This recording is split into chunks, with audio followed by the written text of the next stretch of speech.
Hello বন্ধুরা, আমি রবিন আর এখন কথা বলবো কিছু এক্সক্লুসিভ আপডেট নিয়ে। তো প্রথমেই যেটা কথা বলবো সেটা হচ্ছে দেবের আপকামিং সিনেমা খাদান সিনেমার একটা আপডেট আছে, এক্সক্লুসিভ আপডেট। তো সেটা হলো দেবের এখানে দুটো ক্যারেক্টার থাকতে চলেছে, মানে ডবল রোল, একটা বাবা এবং একটা ছেলে, এবং দুটো চরিত্রই দেব নিজেই করবেন। তো এরকমই আপডেট আসছে এবং দেবের যে বয়স্ক ক্যারেক্টারটা দেব করছেন, তো সেইটার সম্ভবত সেইখানে আমরা দেখতে পাবো বলিউডের অভিনেত্রী এবং কিছু বছর আগে দেবের দুই পৃথিবী সিনেমাতেও অভিনয় করেছিলেন বারখা, তো তাকে আমরা দেখতে পাবো।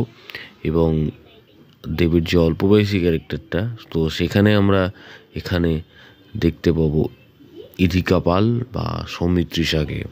তো এরকমই আপডেট উঠে আসছে, তো দেখা যাক আরও কী আপডেট আসতে থাকে।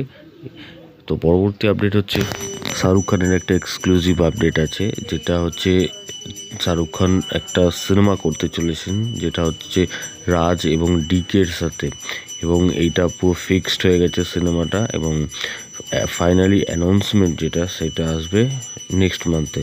এবং এই সিনেমাটা হচ্ছে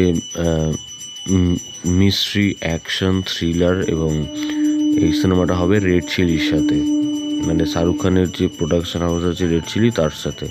এবং এখানে ইন্টারন্যাশনাল অ্যাকশন ডিরেক্টর এবং কে আনা হবে এই সিনেমার অ্যাকশনের জন্য, এবং এটা ফিক্সড একদম। এবং ভিলেন থাকছেন সাউথের একটা অ্যাক্টর, তো তার নাম এখানে এখনও বলা হয়নি, তো দেখা যাক কী হয়। তো পরবর্তী আপডেট হচ্ছে অফিসিয়ালি কনফার্ম সঞ্জয় লীলা বনসালির পরবর্তী সিনেমার টাইটেল লাভ অ্যান্ড ওয়ার। মুখ্য ভূমিকায় থাকছেন রণবীর কাপুর, ভিকি কৌশল এবং আলিয়া ভাট। তো আগামী বছর ক্রিসমাসে মুক্তি পাবে সিনেমাটি, মানে 2024 সালের ক্রিসমাসে। তো দেখা যাক আরও কী আপডেট আসতে থাকে।